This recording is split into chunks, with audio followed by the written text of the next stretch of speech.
반갑습니다. 돈쌤입니다.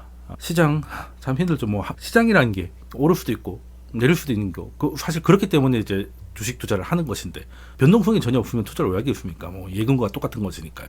문제는 이제 변동성이 너무 좀 심하죠. 지금 같이 왜 갑자기 이렇게 그림이 바뀌었냐라고 보면 물론 뭐 계절성인 것도 있겠고 뭐 전반적으로 9월에는 좋지 않았고 대선에 관련된 불확실성도 높고 여러 가지가 있지만 지금은 매크로의 변수가 하나 바뀌었잖아요. 예전에는 금리 인하를 언제 할 것이냐였는데 금리 인하가 이제 기정 사실이 되면서 판이 바뀐 겁니다. 판이 바뀌다 보니까 물가는 내려가는데 금리를 동결하고 있는 상황은 긴축적인 상황이잖아요.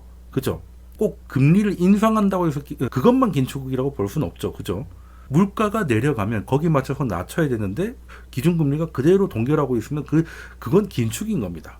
긴축이 베이스인 시장하고 이제는 금리를 인하하겠다고 하니까 긴축은 약해질 거 아닙니까? 그죠? 그러면 이제 여기선 얘기가 바뀌어지니까 지금까지 살 수 있었던 동력, 기업의 이익 전망치라던가 이런 것들을 믿을 수가 없는 거예요. 그거는 그 금리 인하가 결정되기 전에 예상한 거잖아. 보통 예상을 한 1년치 정도 하잖아요. 12개월 선행을 하니까 그 전망치는 지금하고 믿을 수 없다는 거예요.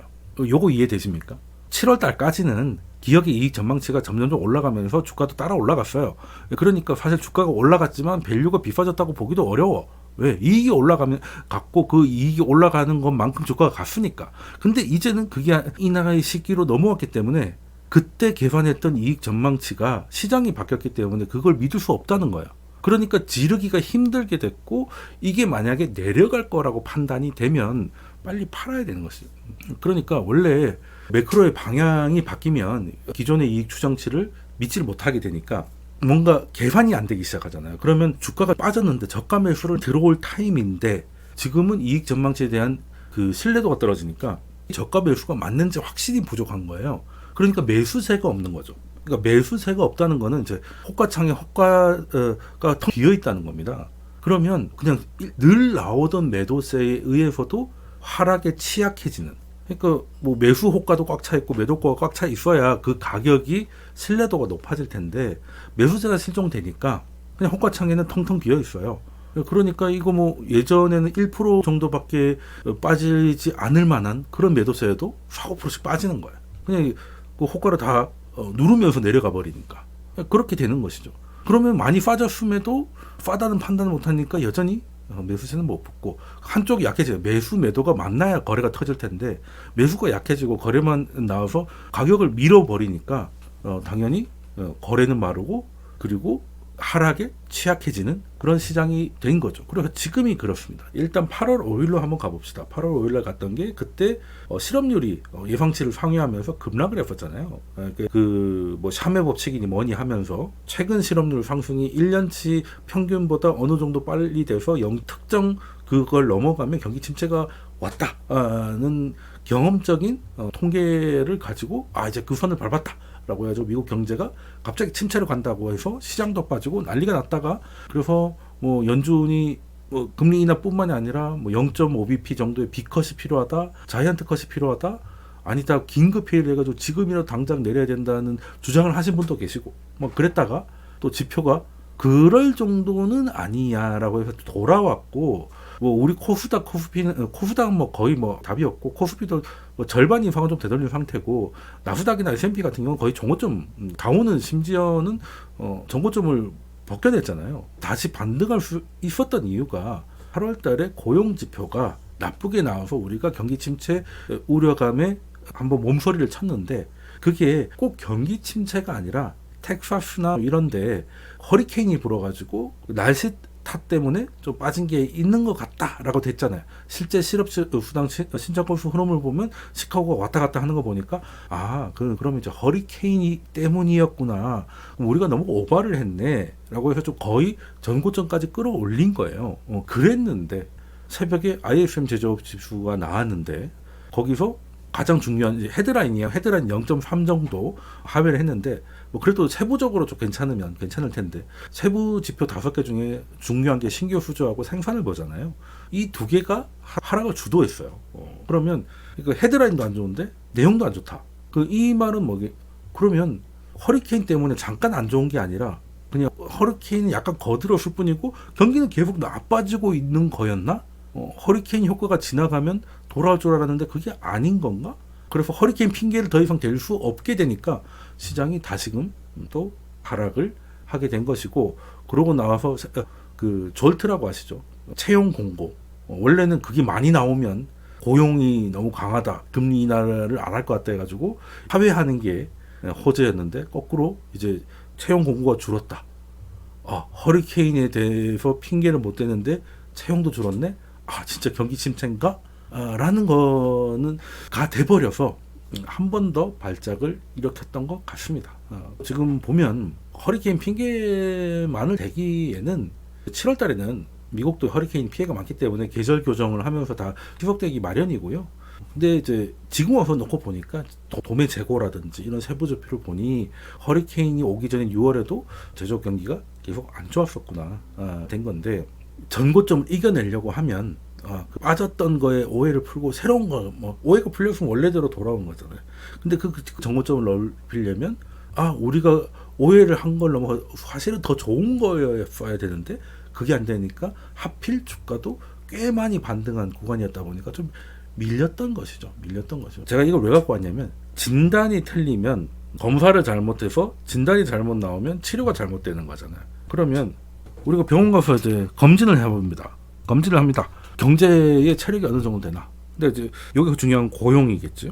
근데 고용을 우리가 얼마 전에 23년 4월부터 24년 4월까지 1년 동안 고용이 굉장히 뜨거운 줄 알았는데 알고 보니까 82만 개 정도가 오버해서, 그러니까 뜨거운 게 아니라 좀 미지근한 거였잖아요. 그러니까 쉽게 말해서 검진해서 결과가 약간 오진이 나온 거죠. 그러니까 그 온도계가 고장난 거야. 그냥 약간 미열이 있는 건데 뭐 고열이 온 것처럼 돼가지고 해열제를 엄청 때려 박은 거죠.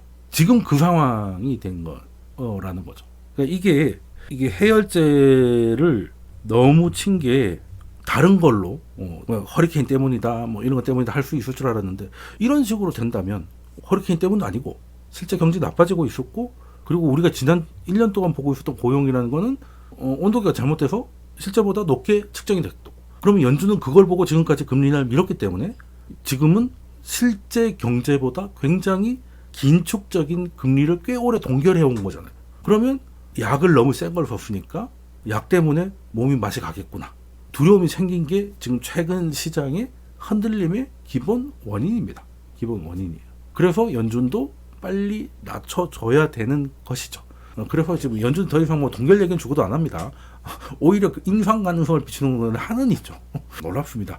연준이 가장 매파까지도 금리 인하를 공언을 하고 있는데, 총재는 아니지만 굉장히 영향력을 끼치면서도 비둘기파적인 금통위원이 부동산 얘기를 하면서 금리 인상 가능성을 얘기했다는 거는 약간 옆으로 새는 얘기지만 한국의 은행과 정부가 가계부채에 대해서 얼마나 진지하게 생각하고 있는지를 좀 엿볼 수 있는 그런 대목이기도 하죠.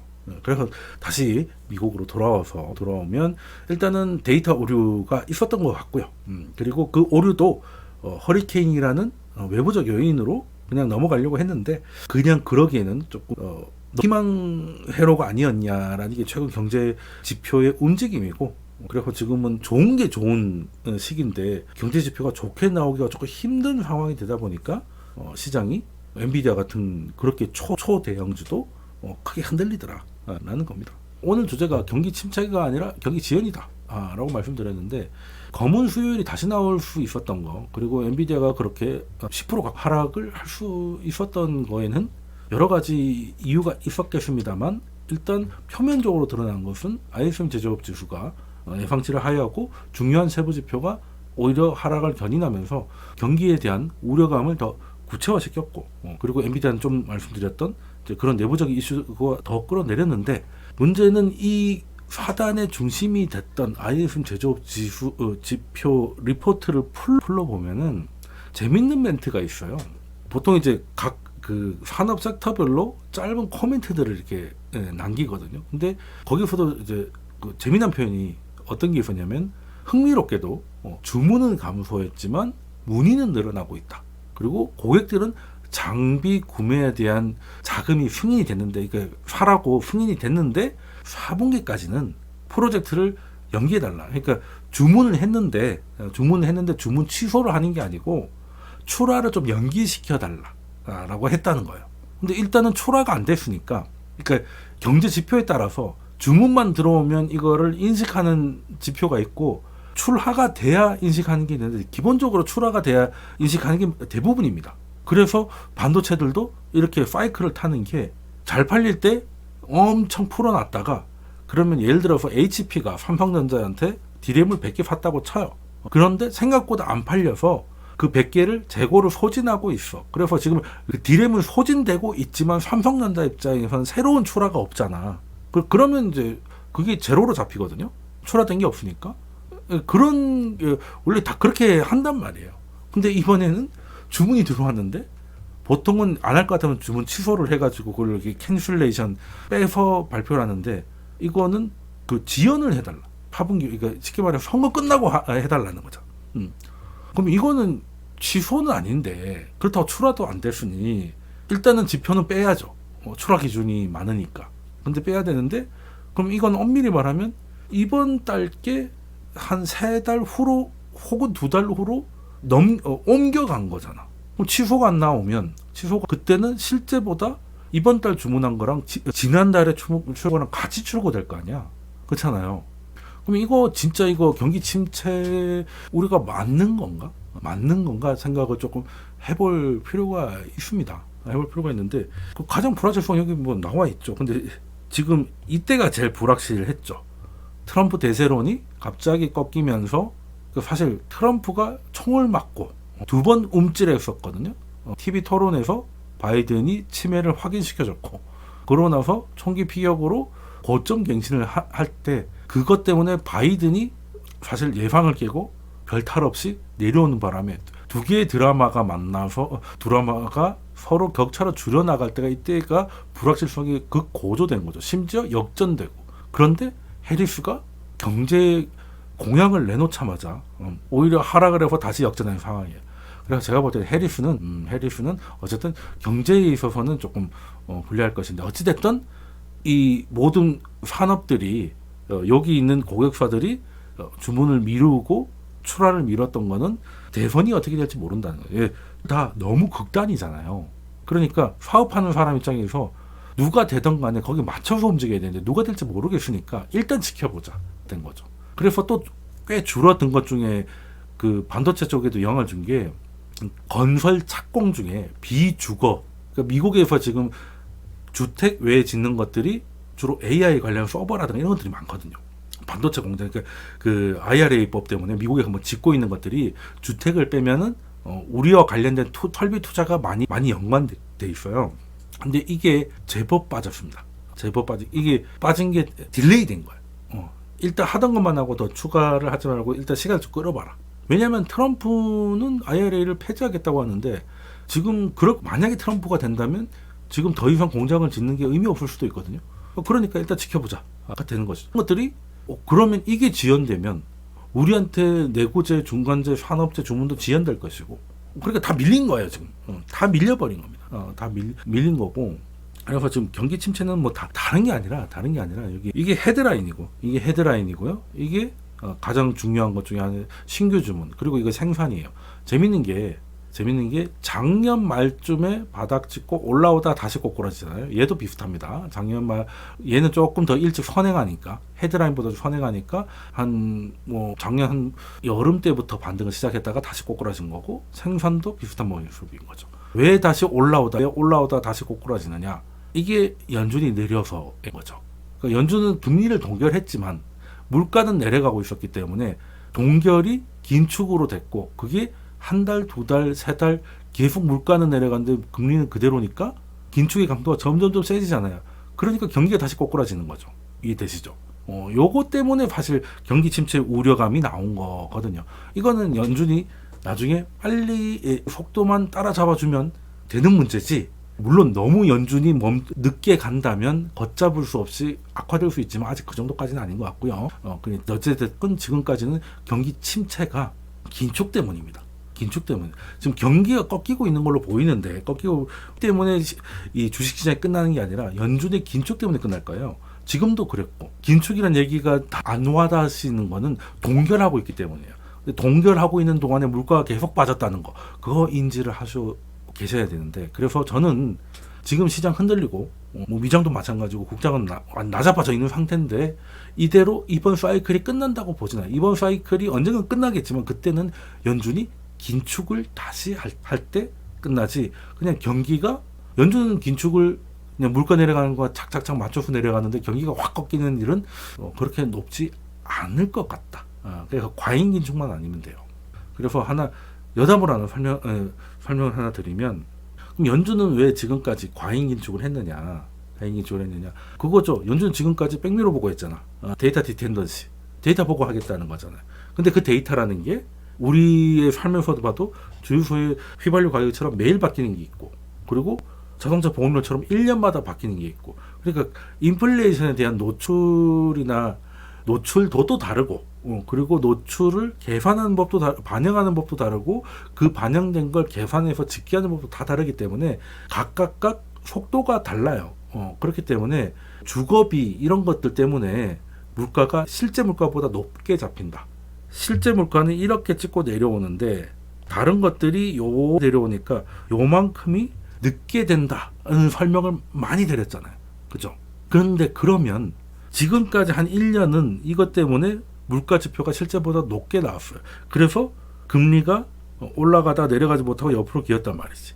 근데 이게 또 진행이 되면 실제 물가는 이렇게 내려가고 있는데 내려가다가 물가가 이렇게 내려가고 있다가 얘가 뒤늦게 내려오다 보니까 오르는 것도 늦잖아요.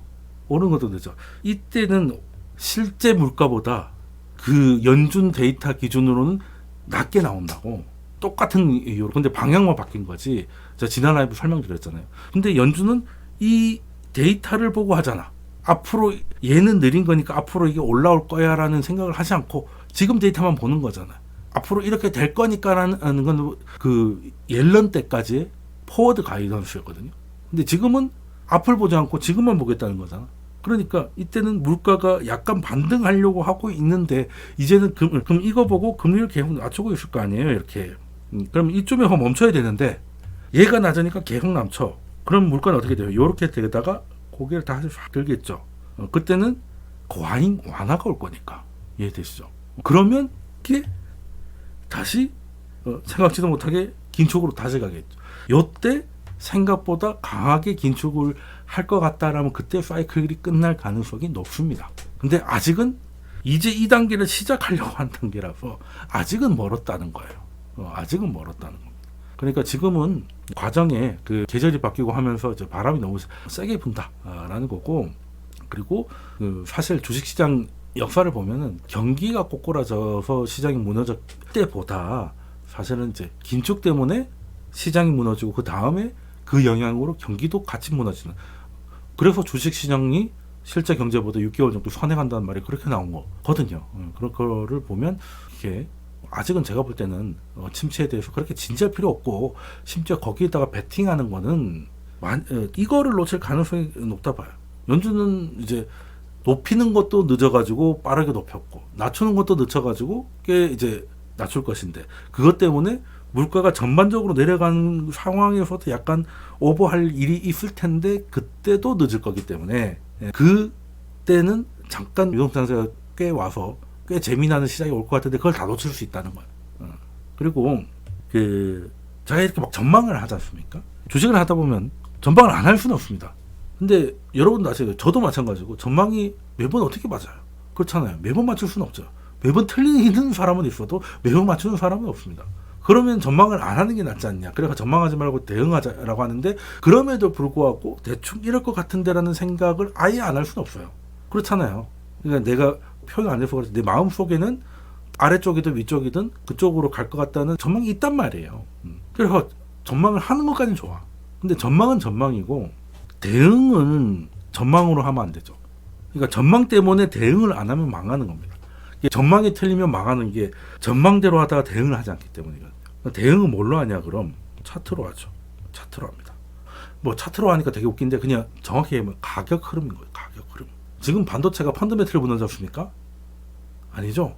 화장품도 엄청 좋았다가 다 무너졌다가 또 좋게 나오니까 또 올랐다가 뭐 개판 5분 전이잖아요. 실적 추이라던가 이런 것들은 그렇게 드라마틱하게 바뀌지 않습니다. 보통 실적이라는 것들은 그렇게 크게 움직이지 않거든요. 근데 주가는 크게 움직인단 말이에요. 그러니까 전망을 할 때는 주로 실적 추이라던가 펀더멘탈이라든지 이런 것들을 많이 하기 때문에 전망이 좋다 하더라도 가격 흐름은 수급인 거든. 팔면 답이 없지 뭐. 아무리 좋아도 그냥 다 집어 던지면 떨어지는 거지 뭐. 그걸 어쩌겠습니까? 그러니까 대응을 차트로 한다는 건 그냥 수급상 불리해지면 빠지는 거예요. 그래서 전망을 하되 전망은 전망인 것이고 대응은 차트대로 해서 전망과 대응이 따로따로 움직일 때가 많아야 돼요. 그게 같이 된다면 더 좋겠지만 전망이 매번 맞을 수가 없기 때문에 나는 예를 들어서 AI가 더 갈 것 같다 라고 했는데 주가가 꺾이면 일단 빼고 봐야죠. 그런 다음에 다시 가면 다시 타든지, 심지어 그러고 나서 바로 반등을 해가지고 털린다 하더라도 그 털리는 게 무서워가지고 물리면 안 되는 거니까. 그래서 전망하고 대응을 분리시켜야 됩니다. 분리시켜야.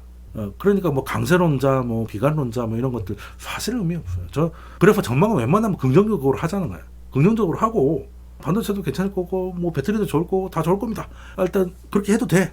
뭐 이렇게 해서 틀리다 저렇게 해서 틀리다 똑같은데, 문제는 실제 시장은 우리 예측대로 안 가니까 거기 맞춰서 움직여야 되는 거예요. 그래서 차트가 추세가 꺾이든지 아니면 차트에서 기수가 발생하면 적극적으로 비중을 줄여야 돼요. 펀더가 괜찮고 이런 것들을 찾기 시작하면 이미 한 발 늦은 거예요. 그러니까 펀더가 나쁘면 아예 근처도 가면 안 되는 거죠. 펀더가 좋은데도 주가가 꺾이면 빨리 적극적으로 실현하고, 그러고 나서 뭐 털리면 어쩔 수 없고, 그리고 다시 가면 다시 타면 돼요. 근데 이제 이 추세를 다 먹겠다, 언젠간 꺾기가 있지만 최대한 끝까지 물고 늘어지겠다, 뭐 이런 식으로 생각을 하다가 이제 그 적절한 대응하기가 어려운데, 근데 문제는 말처럼 쓰죠. 뭐 차트가 깨지면 팔아라, 뭐 추세가 꺾이면 팔아라고 이렇게 말씀드리는데, 여러분들이 차트를 보고 이게 꺾였는지 어떻게 했는지 어떻게 알겠습니까? 그죠? 뭐 저희라고 해서 딱 정해진 틀이 있는 건 아닐까요? 정해진 공식이 있다면 누군가가 자동 매매로 세상의 모든 돈을 끌어가고 있겠죠. 그렇지만 확률적 사고 해야 되고, 만약에 좀 배우고 싶으시면은 저희가 그렇게 하고 있으니까. 그리고 이번 하락장에서도 사실 좀 보완한 게 굉장히 많습니다. 하락장에 보완하지, 상승장에는 이게 내가 잘 맞춰서 올라간 건지, 이거 그냥 뭘 했는데 다 올라가, 그럼 뭐 때문에 올라간지도 모르는 거잖아요. 근데 하락장에서는 내가 그때 요때 팔았으면 더 좋았을 걸, 이런 게 분명히 있잖아요. 그죠? 고점에 파는 건 아니지만 그래도 요때쯤은 팔았으면은 아주 좋았을 텐데, 이런 것들이 아쉬움이 분명히 있는 곳이 있단 말이에요.